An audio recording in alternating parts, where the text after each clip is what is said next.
Hey, I'm back. I hope it'll work now.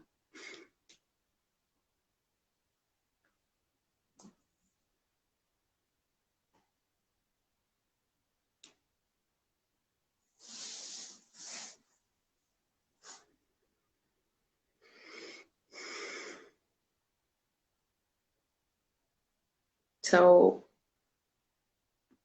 I'm pretty sure we're gonna make it work now. But if you don't have the time to stay any longer, we also will save this interview on our Instagram account. There's a highlight that is called Insta Live, and you can rewatch. There you are. Okay. So Mohsen, there should be some button that says you can request to join this conversation. Yeah, cool. And I also sent you an invitation now. So it says it's waiting on you. So, and now it said that you can't take part. I'm gonna let you try and request to join this live. And if it's not working, let me know, then I will send an invitation again.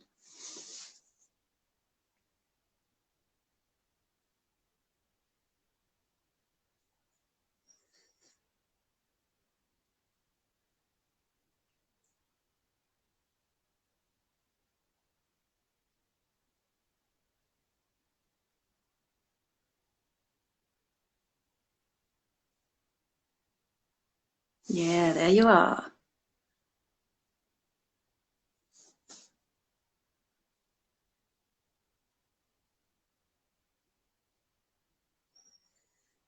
So I accepted your, there you are. Hey. Finally could do it, yeah.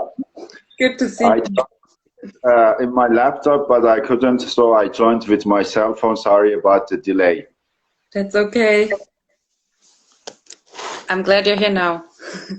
Yep, thank you. Same here. You can't see me anymore. I have to change my camera. No, here you go. All right. Yeah, I'm gonna say this real quick in German. Das Interview ist jetzt gleich Englisch, ihr habt es schon gemerkt. Aber wenn ihr möchtet, könnt ihr auch Fragen auf Deutsch stellen. So I just said that this interview is going to be in English, and you can also ask questions in German. What did you say? Ich habe verstanden. Alles Yeah, gut. yeah, no, I'm not explaining to you.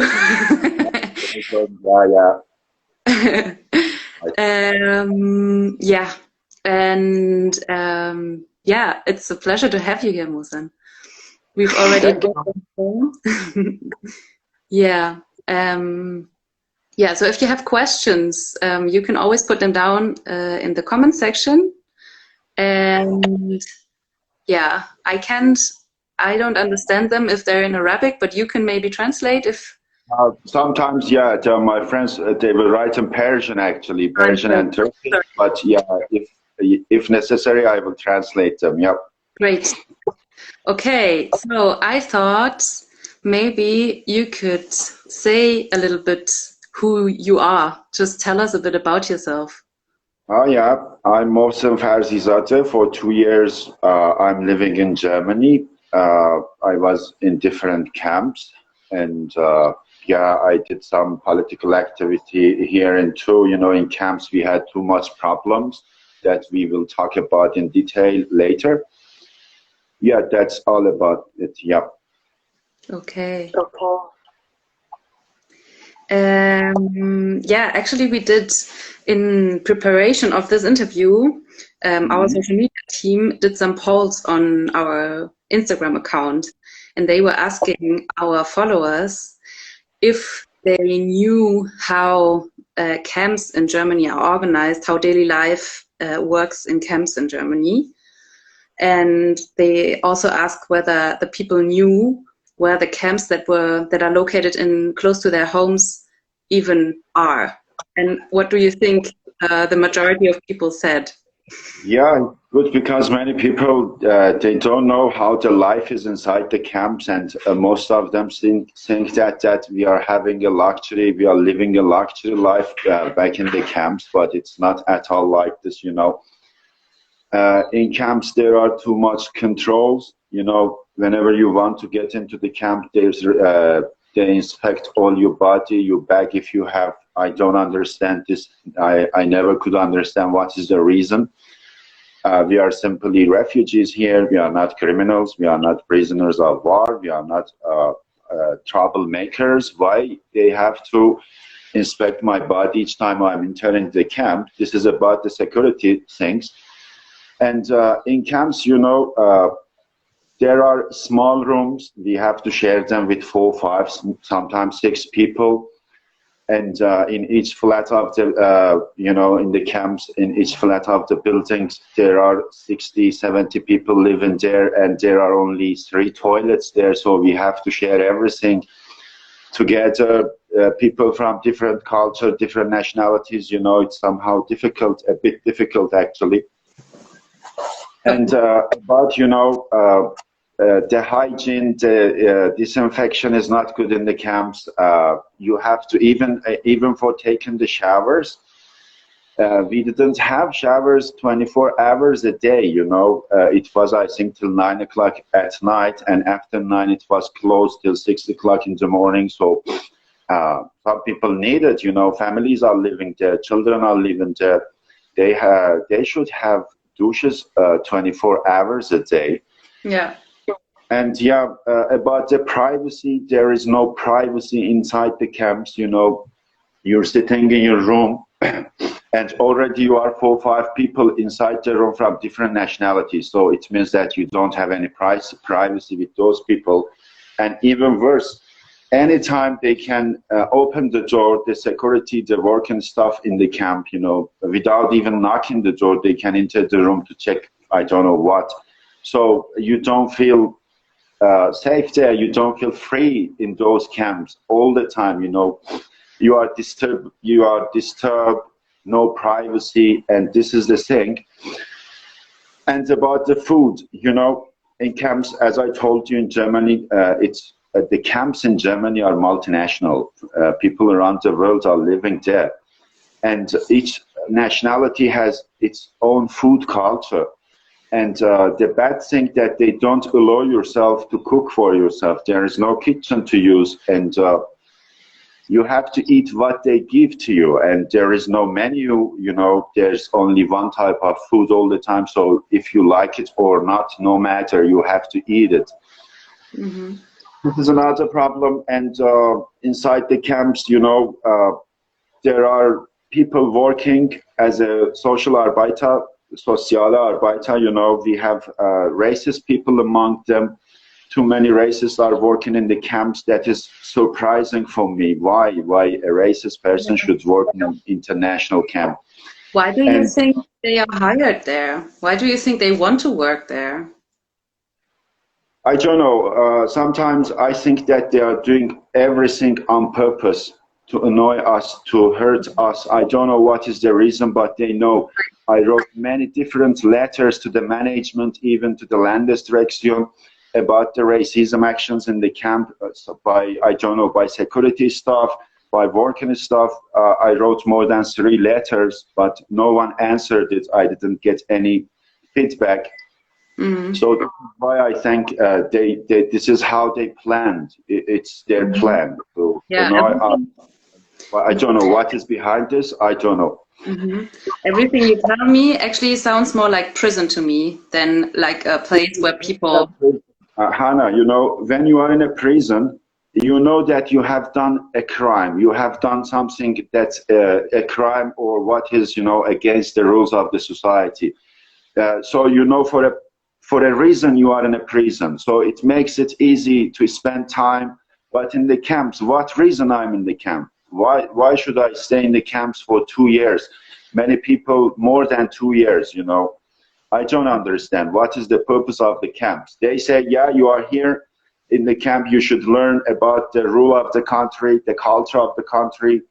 And it is good. It's really good. But if they teach nothing. You know, in 16 months I was in the camp, I see nothing. They only had a course, Deutsch course. And it was only about introduction. You learn how to introduce yourself in German, and they were repeating it, repeating and repeating. You know, you can learn introduction in a week. Wow. So what else can I do? And you're not allowed to work. You're not allowed to study. You don't have any internet there. There is no TV. You have nothing. You know, you sit in the room. There is wall around you. So how to spend the day, how to spend the night, how to be entertained in such a situation, you know. And everyone, every refugee who flees, who comes to Germany, for a reason they leave their own country, their family, their beloved people, you know.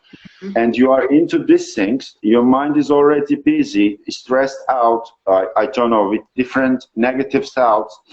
And Wow. when we, you know, when we face such a difficulty, it makes it worse, you know. And yeah, many people couldn't tolerate this situation. You know, they are suffering from different mental sicknesses, you know. Yeah, I know. It's terrible. Whatever in the camp is, it's really terrible.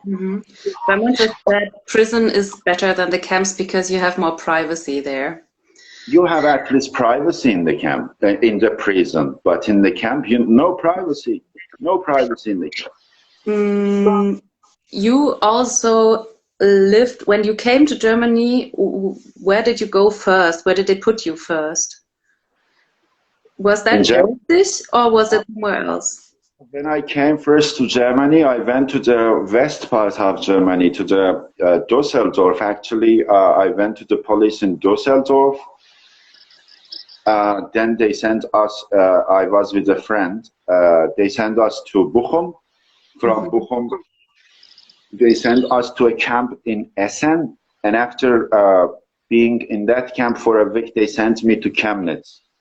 And you know, yeah, I didn't know about history of Germany, you know. I didn't know where is good, where is bad, what part is good, because, you know, I didn't want to come to Germany, but I end up in here somehow.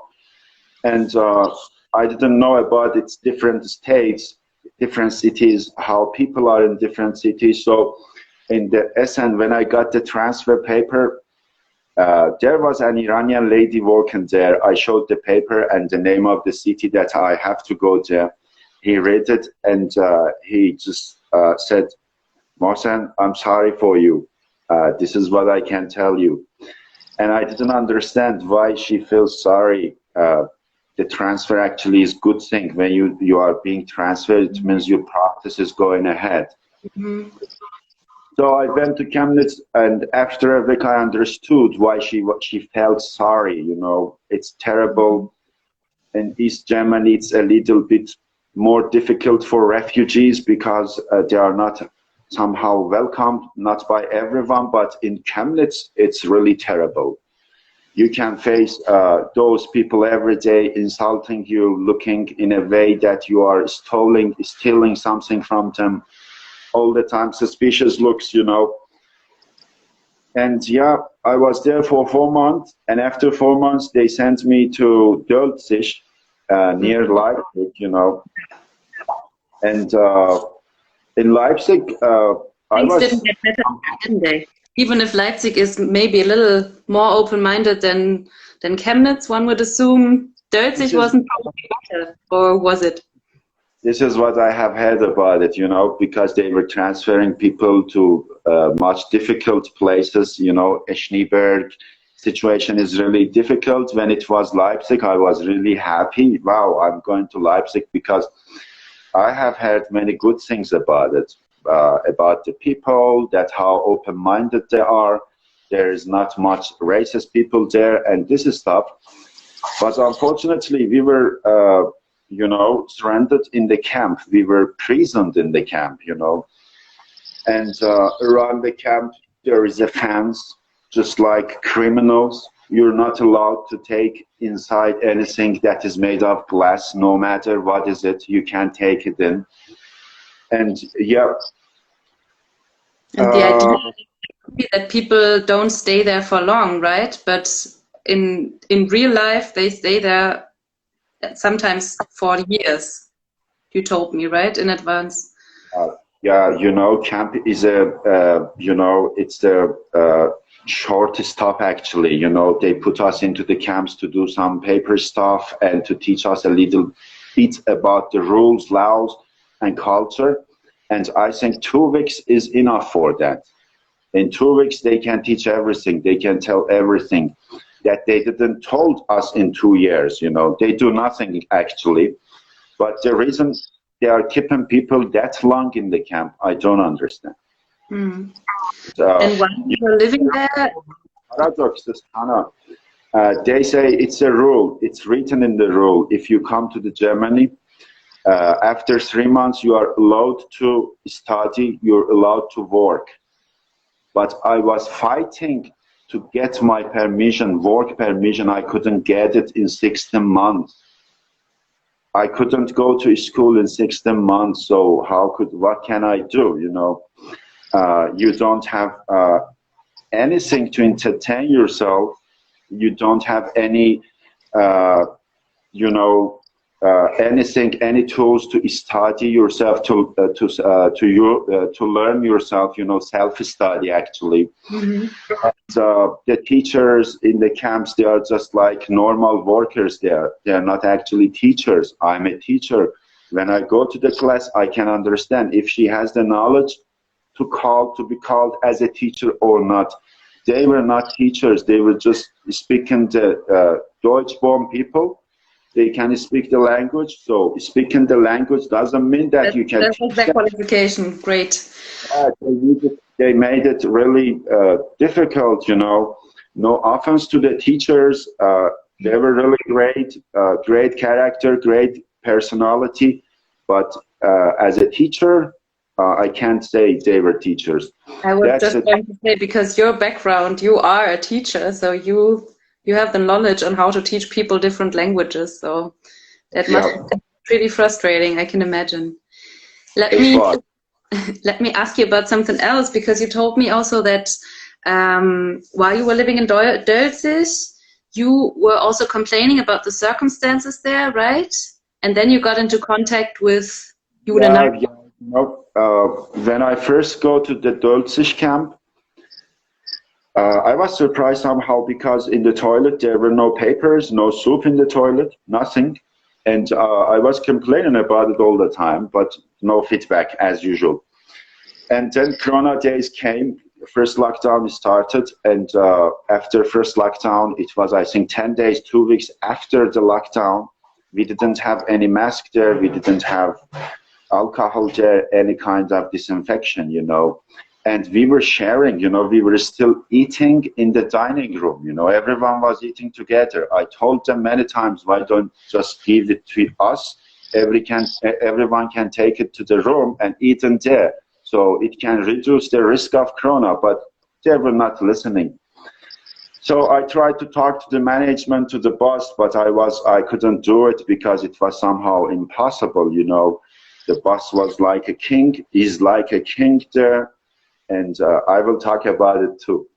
And yeah, when I received no feedback from my complaints, I could find Kreuzzeitung, the newspaper for, Red Cross, yeah. I made an interview. I told him the situation. We talked on the phone, and he said, "Yeah, I will let you know if I'm going to publish it tomorrow." And the next day, he called me and said, "Mohsen, sorry, Landesdirektion rejected all your claims." The Landesdirektion told, "Yeah, we have more than enough disinfection there. Everything is okay. It's just like, I don't know, 5-star hotel, blah, blah, blah." And he said, "Sorry, I can't publish it." So I wrote a letter, an open letter about the situation, how the situation was there. And I started collecting signature from people one by one. And I was explaining to each, you know, every single of them, what is paper about, what is the letter about, what I have written there, and they were signing, and I could collect about 80 signature. And then I sent it to the journalist. So 80 people can't lie, even if land destruction is rejecting it. It was only me at first, but now 80 people, 75 people, it can't be a lie. It was about 1/3 of the whole population in the camp, you know. So he published it in the newspaper. After 2 days, a TV channel came to me asking me if they can make an interview with me or not. I said, it's okay. I made the interview in the afternoon, and next morning, that it was in lockdown. In lockdown, there should be no transfer. Everywhere was closed, no transfer, no new people were coming, no one was getting out. They put my name on the transfer list, only me, and they sent me to Chemnitz. When I arrived to Chemnitz, I thought, wow, it's not a camp. It's a normal house, and it's a center for mental sicknesses center. You know, they sent me to a mental sicknesses center to show, I don't know what was the reason behind it, to show me a crazy person, to show me a person that just talks blah, blah, blah without thinking, to change the topic, you know. I went to the responsible person in that building, and I said, okay, here is a center for mental sickness people, you know. I'm not sick, not mentally, not physically. I'm completely okay. If you're not believing my words, you can do all kinds of tests on me. They said, we don't know, land destruction has sent you here. It was, you know, it was like that. And you know, when I was talking, when I was talking about the refugee rights, everyone was coming to me, Mohsen, don't do this. Mohsen, it's a mistake. You are risking your asylum process by doing this.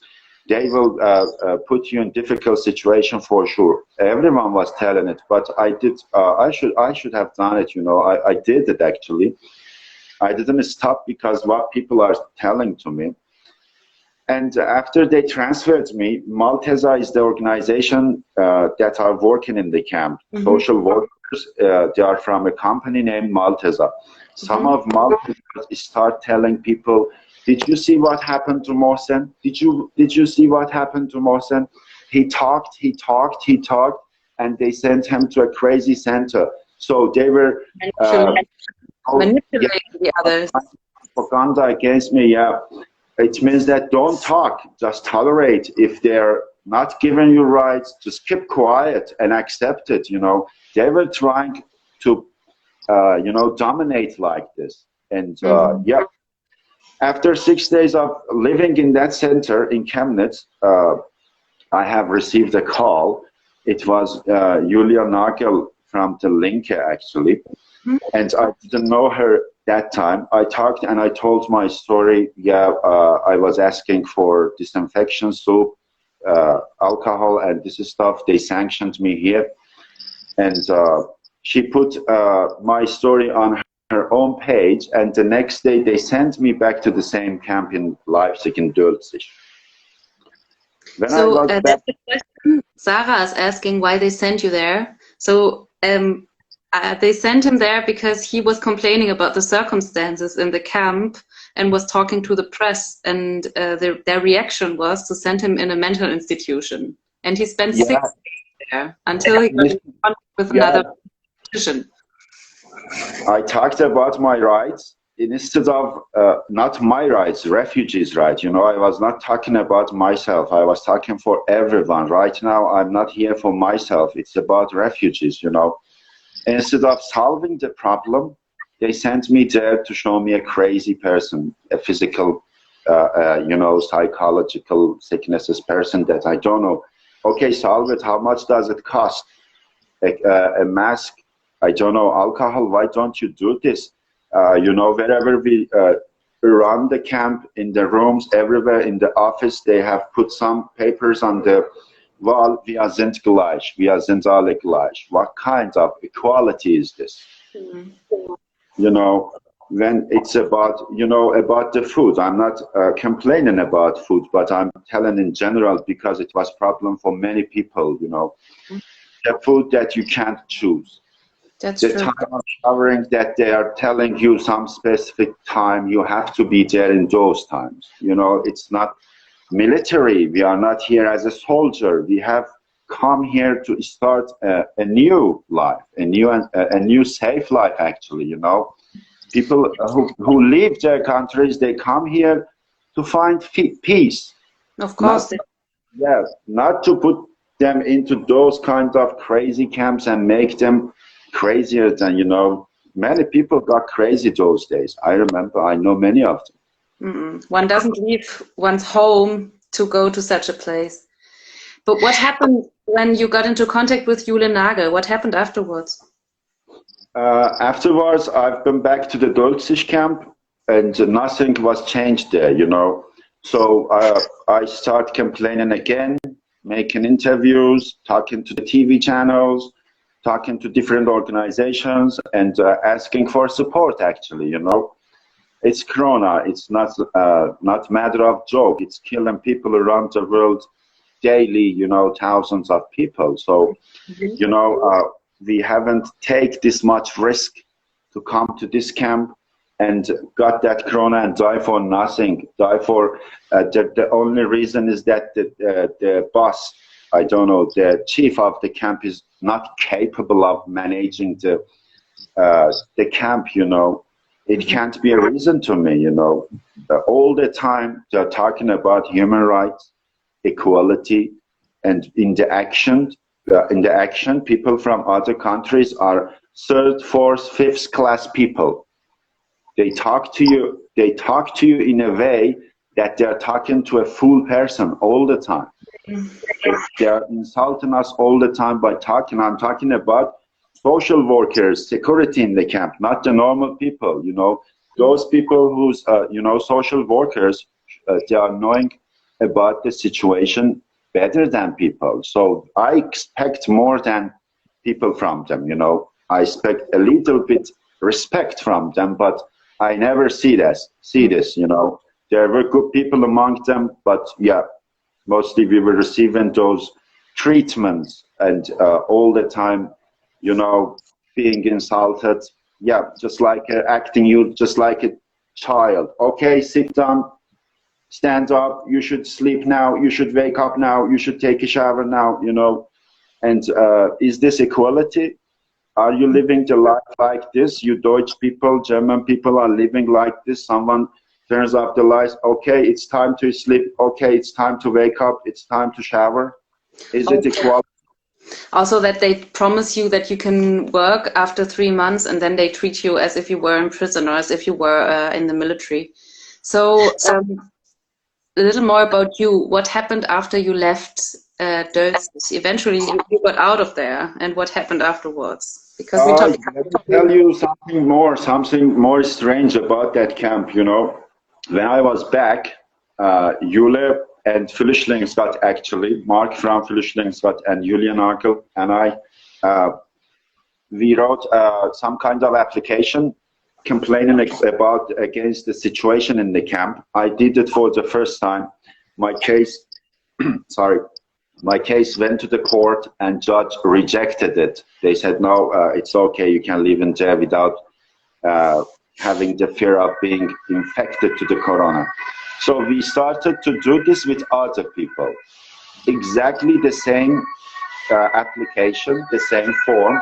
People started filling those applications and we sent it to the Landesdirektion. We put it in the post box. And surprisingly, they got transferred, you know. Judge this time said, yeah, it's okay, it's okay. About 200 people, 250 people got transferred with the application that I did for the first time, but I was still there. And when they sent me, you know, when it was about the transfer, they transferred me to Zittau. Zittau is the farthest place from Leipzig, you know, the farthest possible place in Saxony is Zittau. It's a small city, you know. There's nothing. Close to the border too. Is it close to the German border? Yeah, exactly. It's in the border of Czech Republic and Poland. You know, just 5 minutes walking to the left is Poland, to the right is Czech. You can walk in 5 minutes. It's just like that far. Left corner of Germany, kind of. Yeah, and I went to the Ausländerbehörde there, to the home office, and there was a nice lady there. I asked her, how can I go back to the Leipzig again? Is there any possibilities? Are there any ways? She said, you should have a wife there, or there are three ways actually: a wife, a child, or a high-paid job. By high-paid, they mean more than 1,000, so you can support yourself completely. The government, when you are working, they don't support you, nothing. You have to pay for your rent. You have to pay for everything yourself. So that reason they say high-paid. So I came to Leipzig. I could find a job. And after 3 months of working there, because in Ausländer they told me they will need 3 loan settles. So I sent it to them, and then they asked me Wohnungsangebots, you know, suggestion for house. I went to some real estate agency, and you know, my Aufenthalt, my ID is valid for 6 months. Every 6 months I have to renew it. And the first question in real estate was, okay, how long is your Ausweis, your ID valid? It was 6 months. Sorry, we don't rent or give house to people with less than a year. I tried 3, 4, 5 different real estate agency. They said the same. So you know, they put you in villages. They put you in the farthest places that you don't have any possibility to study, to work. Even there is no job in villages. There is no school in villages for refugees. I mean, Sprachkurs. And if you want to come to a bigger city to study, they ask you something impossible. They know about it. They themselves knew about it, that the person can't find a house with this situation. Yeah. And, you know, as you said, I have done some activities. I know some people, so they helped me. I could find a house, Wohnungsangebot. I sent it to them. I wrote my reasons why I'm trying to come back to Leipzig. I wrote to them that, yeah, in Zittau there is no school. There is a school, but there is not that much people, you know, to start school. And I have friends and some other reasons. They rejected it after 6 months of working. You know, I was working in an automobile company, in a Lager, Verpackung Lager, you know. I'm an educated person. I must have not, you know, work in that places. But I said, it's okay, let's work in there. After 3 months, 4 months, I will be able to register in Leipzig again. Then I will be able to study, learn language, and start university, you know. But it didn't happen, and their reason was, okay, you're working in there. When you were writing the contract, you knew that it's far from your place, so it's not a reason to be registered there again. So what else can I do? How can I improve my language? How can I start university? I don't know what to do. Yeah, it's just like that. Mm-hmm. Yeah, somebody wrote in the beginning that it's a bad system, and it's just like that. It's a really disrespectful system that is treating people who want security for themselves and want a better future as if they wanted something bad, and that's really sad. You know, let me add something else. In the company that I was working, there were in 2 shifts almost 1,000 people were working there. And our group, in our group, there were 110, 20 people. And they were all foreigners, refugees and people from Poland. There was no people there, only some retired old people were working there. So why they don't work there? There is a reason, because they are not ready to work for that price, for that salary, you know. But they need workers to put there. So sometimes I think, you know, it's their their plan, you know, they have planned this to put people in labor, to put people to do the shitty jobs that other people are not doing it, you know. All the shitty jobs are done by refugees. Mm. And And that's many not are, only, it's not only like that in Germany. That's jobs are usually black market. Mm-hmm. people of color doing bad jobs, and that white people don't want to do. So, but And you have to deal with racism everywhere, you yeah, know. true. I don't have that problem because my appearance is not just like uh, African or Iranian, Afghan, Arab. It's somehow different, so I don't face this racism too much. But I see how they are treating Africans, Afghans, Arab people, you know. And it's It's really, usually the worst in the places, in those places where there are almost no foreigners, like Zittau, the last corner of Germany, where there no foreigner moves on one's on their own will because they want to. It's that, and that's why there's only like white people themselves, and then they get scared if someone else gets there. And but then choosing to be hostile shouldn't be the solution to that. Maybe they could learn from other people, but it's kind of difficult. yeah, even in Sitao, the situation is much worse. Hmm. You know, I saw some treatment from people. I was completely shocked. Is this happening in the 21st century? You Yeah. know, it happened to me twice. I was walking with a friend. We were talking Turkish. My mother tongue is Turkey. We were talking Turkey, and there were two old ladies walking in front of us.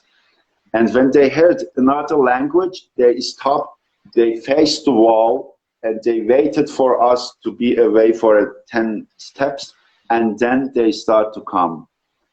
And I said, well, you know, I didn't know how to react to this one, you know. And then I said, okay, these are old people. They have seen the Berlin Wall. They had really difficult days, those days, back days, you know.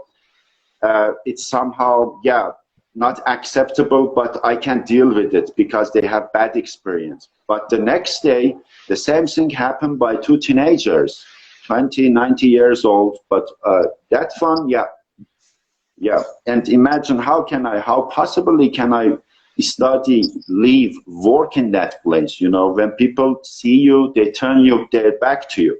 Imagine how can I work with them? Mm. It's somehow impossible. Yeah. Mm? The funny thing is, I mean, the followers of this Instagram account are probably very aware that there's racism in Germany, but there are still people in Germany that think that there's no racism here, that people just accept foreigners. And I didn't get it, Hannah. There are still people who. there are still people who don't like, who think that there is no racism in Germany, that everyone is open to foreigners now because we're in the 21st century. It seems like a joke to me. You can come visit you in Zittau, or I don't know, someplace In else. Leipzig, there are thousands of examples in Leipzig too. I have seen it. I was sitting in the train. There was an Arab guy in front of me. A lady, German lady, was sitting, and then an Arab guy come and sit in front of her. She just was like this, looking in another direction, turning the back, and that guy was pissed off and left and to another place. Or I was talking again with Arab guy, and then a guy was there, a German guy start cursing, you know. He start cursing, yeah, you fucking foreigners, go back to your fucking countries, what are you doing in here? And in English, he was telling in English, and he was cursing me. I don't know, he has seen my interviews on the internet, and he was cursing me and Iran, because I'm from Iran, and he knew that I'm from Iran. You can see it every day. In daily life, you can see racism. Yeah. At work, school, out, everywhere. Okay, so the last part of our interview, I wanted to talk with you about a positive outlook. I don't know if you feel like it, like ideas, what could be alternatives to the camps, or how those camps could be organized differently so they would make more sense, because right now they're just a waste of time and a lot of sorrow and bad feelings for the people who live there. So do you have any ideas what could be changed in the future? You know, the first thing could be that remove or abolish all those camps that are around the city, you know, just like Dölzig, in the middle of nowhere. Next to you, there is the ADACA, the helicopter, all the time in the midnight, early in the morning. And on the next side, other side is Autobahn. And you have no, there is no buildings, no family, no houses next to you. It's all farms, and there is no market, you know. Market is in Sachsen-Anhalt, you know where Dölzig is, you know. After Dölzig, there is an Autobahn, a highway. After highway, there is a market, and it's in Sachsen-Anhalt, not in here. But everyone was going there, so police could, every moment, police could stop us and give us the bill. And there is no alternative for that. There is no market nowhere. And if you want to come to the city to do your shopping stuff, you have to take the bus. There is only bus. There is no train there. And it costs €7 to come and to go back there. Yeah. And we were receiving each week €30. With €30, we couldn't even come 5 days of a week to the city for school, I don't know, for buying, for shopping, for any reason. You know, and I was paying to the lawyer, I was paying for my clothes, I was paying for food, for drinks, for hygiene. You know, how possibly a man can manage this €30 for a week? And, you know, I was all the time thinking, why they don't let us to work? They keep you in the camp, and you have to work in the camp. You know, it's all the time collecting the garbage, cleaning, washing. And how was it? It was 80 cents for each hour. 80 cents for each hour. And you were allowed to work 3 hours only each day. Yeah. That's the thing, when we were talking about this on the phone before, you said that this was like slavery, and it really, like, it made me think, because this is like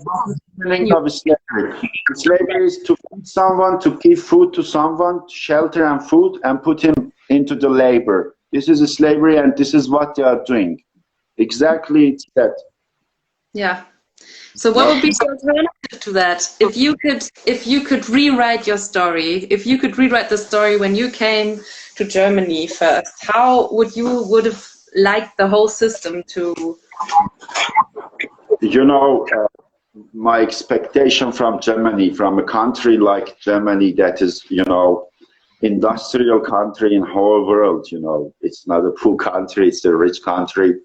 And, you know, we should remove the camps, or at least maximum 1 month in the camp, they can keep people. Why should they keep us for 2 years? All the time I come to this point and I don't understand why. What is the reason? Incapability, probably, because they don't know where to send the people, or bureaucracy. Someone's not giving the permission. It's just, it doesn't make sense. You know, they can put people into the private flats, or just like Heim, that is, there is less control, but not in all of them. Right now, I live in Leipzig, but I'm registered in Zittau. I'm living actually in a Heim in Zittau, and in the Heim, all the floors are covered, you know, by cameras. So what does it mean? So what does it mean to you? What about privacy? Yeah, I'm coming back again to the idea when you would come to Germany and there wouldn't be any camps. Would that be better for you? Do you think that would be better? And what would be the alternative? What do you think could be? How would you organize it if you were Bundeskanzler? I wasted 16 months in the camp. I understand. of my life in the camp, that is not necessary. As I told you, they can put people into the camps for one month, do their paperwork, teach them about a little bit about the rules, the law, the culture, and then send them to the flats. There are many empty flats in here. There are many heims, but heim not like the one in Sitao. No cameras. People should have privacy, you know, without control. Just, yeah, in the heim, you know, there should be a person from social, you know, to listen to people. You know, people are receiving letters. They don't know what does it mean. A majority of people are like this. They need someone to translate it to them, to tell them how to do, what to do. They are not, many of them are not able to take an appointment from Ausländerbehörde. They need someone else. So they can put easily one person from social in the camps in irregular days, I don't know, in irregular hours, not every day, but at least they can have it, for example, 2 hours a day, so people can go to them, talk about their problems. And the other one, this is about accommodation. You know, it's so easy for them. There are many bonded buildings, many bonded flats in here. They have the capacity to put all the people in the camps to the flats. You know, it's so easy for them, but they don't do it. They don't want to do it, actually. And the other one, being able to go to school, not just on the words, blah, blah, blah. You know, everywhere there are articles. Yeah, you're allowed to, you're welcome to come to Germany. From the moment you are in here, you are able to work, you are able to study, but it's only on the words. In action, it's something completely different. You know, I was fighting, I'm telling you, fighting, you know, calling Ausländerbehörde for permission to work. Ausländerbehörde told me it's for Arbeitsagentur, it's not us. Arbeitsagentur said job center. Job center said Landesdirektion. Landesdirektion said BAMF. And the other one said it's in München. You should contact Ausländerbehörde in München. They are given the permission to work. I did it. She was surprised. I called LDS again. She was surprised. You know, they don't even know. The workers don't even know what to do. Yeah. There is no part of rules. I don't know. It was really, it's something surprising from German. I personally think, I'm gonna say my opinion on this. I think, as you said it, those camps should only be the way of accommodating people for weeks, maybe, just so that they understand how the infrastructure works. And after that, they should be able to decide for themselves what they want to do. They should be able to... Sorry to interrupt. Sorry to stop you, Hannah. We are not even able to choose where to live. Exactly. We have to, you know, they sent from... I was in the West. From the West, I come to the East. They transferred me 3-4 different camps, and at the end, they sent me to the borderline. Yeah. Now I want to come to Leipzig. I'm not able. Why? Why I'm not able to choose where to live? After 2 years, I'm not even able to choose where to live. Even if I'm working here, they don't let me to register in here. I don't know what kind of yeah. And for me, these two things are like not treating people equally. These are rooted in racism, and racism is rooted in capitalism. So these two things kind of that hold the world together right now also lead to this very bad system that is really bad for so many people. And I just really hope... Right. Continue, sorry. I just really hope that at some point somebody will take a good decision and take a humane decision and treat people like they should be treated, because right now it's just unbearable what's happening. Yeah, and the more surprising part for me, everyone knows about this. Yes. By everyone, I mean those authorities, those decision makers. The thing is, they they don't have any bad consequences coming. They can just ignore the whole thing, and they still get their money, and they still get re-elected. And so this is what's left for us to do, to be loud about it, to go public, and to help people like you. To go public, I respect what you're doing, what your organizations are doing is respectable for me. But till the moment refugees are not talking about their rights, you can't do nothing to them. And that's also, I can relate to that a lot. I can totally understand that, because we just talked about what happened to you. You were sent to a mental institution after just speaking about the conditions in the camp. If you dare to speak up about your own situation, this is going to be a tough one. I can totally understand that. I think it's up to people like me and people who are very privileged and aren't refugees in this country to speak up and to change this. Freelance, you can talk about whatever you want. It's the rule. But, it's only it comes on the paper, or I don't know, maybe it's different for refugees. Okay, I'm talking really about my rights. I didn't talk about government. I didn't curse, I don't know, blah, blah. What happened? What happened? What was their reaction? They did all these terrible things to me, and they are continuing doing it, because whenever they see my name, Mohsen Farzi, that's okay, reject. Just like this, I'm sure of it, because I made trouble for them, because I speak out. And imagine everyone was talking. Imagine all the refugees were talking about their rights. It would change so easily, but they are panicking refugees. They are terrifying them not to talk. Social work there. That's not a point, and government knows about it. They know about it. Even if, let's say they don't know about it. I myself wrote many letters to them, no answer. So it means that they know about it, and this is what they want, how they want. So maybe as a closing statement of our conversation, I would like to say that I'm very grateful for your bravery so that you are still speaking up after all those consequences and are still talking to us. And I really appreciate that you took the time tonight to go live with us. And I also know that you're a hardworking man, and you are probably very tired after your shift. Thank you very much. I also appreciate that you took the time after working, and I really hope that we, as the Seebrücke movement and the other organizations that are working for refugee rights in Germany, can make some sort of change. And thank you very much. Thank you for the invitation. I'm really happy to be in here to talk about refugees.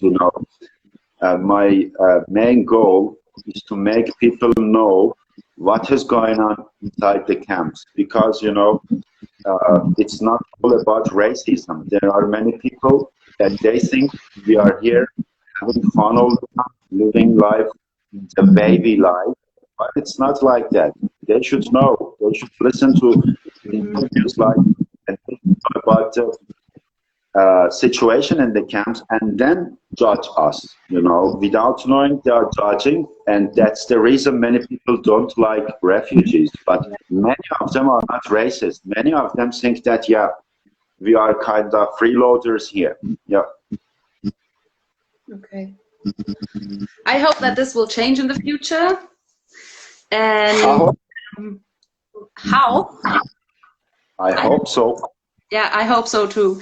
And everyone who was watching right now, you can tell your friends about this. And if you think that Mohsen's story should be told to someone else, you can visit our Instagram page. I will save this video after we stop talking to our Instagram page. You can also probably find it after that on Mohsen's Instagram page.